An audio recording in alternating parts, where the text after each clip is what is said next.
Homicide suspect Richard Allen. Today, the defense argued to suppress statements from Allen. News 18's Joe Paul is at the courthouse with more. Hey, Joe. Yeah, Jeff and Marley, day two of what's a pivotal three-day hearing in the Delphi double homicide case. Actually still going on right now in the Carroll County Courthouse.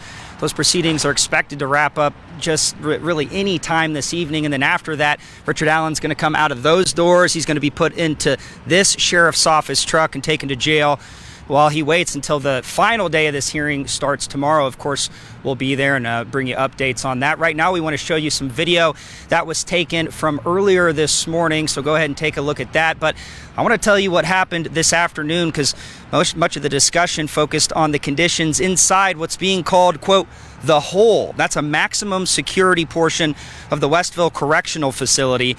It's where Richard Allen was held in solitary confinement for more than a year at the order of prison administration. They say for safety reasons. He was kept in solitary confinement with little privacy and under constant surveillance and rarely allowed to leave a cell. The unit was described as extremely noisy and infested with bugs and mouse droppings. Quote, that would make any man go crazy, Brad Rosie, Allen's attorney, said. Allen's prison psychologist was called as a witness this afternoon and detailed the man's spiral into madness at Westville, at some points banging his head against the wall and eating his own feces. Prosecutors noting, though, that Allen's sudden shift to bizarre behavior came after a meeting with his lawyers. And Dr. Monica Walla, that psychologist, notes in her reports concerns that Allen could have been faking his symptoms. Prison staff, though, ultimately resorted to giving him involuntary injections of antipsychotic medication. It was also during Allen's time at Westville that he made confessions to family members, inmates, guards, and Walla and other medical staff. His attorneys, though, want those confessions thrown out. They say his mental deterioration while in prison is to blame.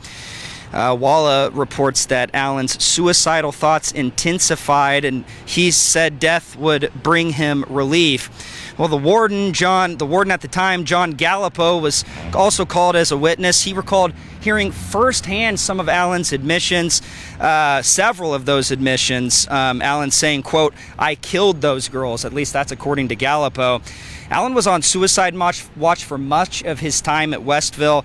Gallipo, though, says that he wasn't treated any differently than any other inmates on suicide watch. All right. Hey, I just got out of the courtroom here. Again, proceedings still going on. I'm going to have a lot more on my web story on WLFI.com. I also want to note that Special Judge Frangol hasn't made any decisions on any of these motions. She's expected to issue rulings after the conclusion of this three-day hearing, which the final day, again, is tomorrow.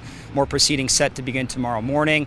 We'll bring you updates on all of that tomorrow. For now, though, I'm reporting live in Delphi. Joe Paul, News 18.